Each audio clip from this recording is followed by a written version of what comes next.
At 8:03 a.m., my mom knocked on my hotel room door. She was already dressed, hair done, makeup perfect, pearl necklace she only wears for important days. I thought she came to say something sentimental. Instead, she walked in, closed the door, and said, "I need to tell you something before you walk down that aisle." Not exactly the tone you want on your wedding morning. I sat down. She didn't. She stayed standing like she was about to deliver news, not comfort. "I'm sitting on your side today," she said. I blinked. "Of course you are." She shook her head. "No, I mean, I'm choosing your side." My stomach tightened, because that meant there were sides. Apparently, there had been tension I didn't fully see. Over the past few months, my mom and my fiancé had disagreed about everything. Guest list, traditions, the ceremony format, even whether my last name would stay or be hyphenated. Small things, until they weren't. My mom looked at me and said, "She thinks I'm controlling." I didn't answer, because sometimes silence says enough. "She told me last night," my mom continued, "that if I couldn't respect your decisions as a couple, I should take a step back." Ah, so that's what this was. Not a warning, a reaction. My mom sat down finally. "I've spent your whole life protecting you," she said. "It's hard to not be the main voice anymore."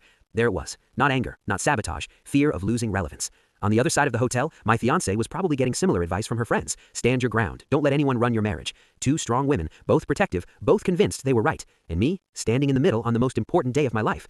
I asked my mom one question. "If I disagree with you today, will you still stand beside me?" She didn't hesitate. "Yes." Even if that means siding with her? A pause. Then softer. "Yes."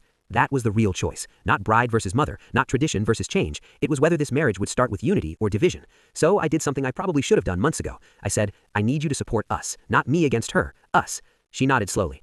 "I don't want to compete. I want you to be proud of how we handle things together." Tears welled in her eyes. "I am proud," she said. "That's the problem. I just don't want to be replaced." That word stuck. Replaced. Marriage doesn't replace parents. It reshapes roles. By the time the ceremony started, nothing dramatic happened. No objections, no whispered arguments, but something invisible shifted. During the reception, my mom walked up to my wife, hugged her, and said quietly, "I may not always agree, but I respect you." It wasn't perfect, it wasn't magical, but it was mature. On the morning of the ceremony, my mom picked a side, and in the end, she picked ours. If someone important in your life felt like they were losing you on your wedding day, how would you handle it? If you enjoy real wedding stories about family tension, growth, and hard conversations that actually matter, like this video and subscribe for more.